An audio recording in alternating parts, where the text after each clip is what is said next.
میرے نبی پاک صلی اللہ علیہ وسلم نے فرمایا لعنتی ہے وہ شخص جس نے دیکھا، اور حضور فرماتے ہیں وہ بھی لعنتی ہے جسے دیکھا گیا، جسے دیکھا گیا وہ بھی ملعون ہے۔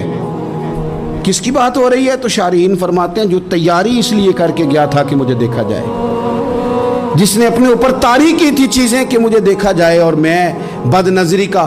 حضور علیہ السلام نے تو ہمیں فرمایا تھا کہ تہمت والی جگہ سے بھی بچ کے رہنا، جہاں تہمت لگ سکتی اس جگہ سے بچو۔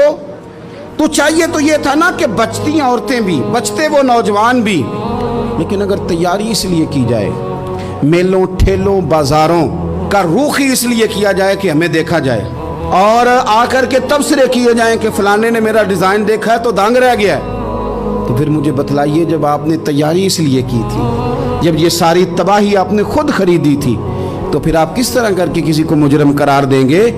تو کبھی بھی کوئی ایسا ماحول نہ بنائے۔ حکم تو یہ تھا کہ اپنے خامند کے لیے عورت تیاری کرے، غیر کے لیے تیاری نہ کرے۔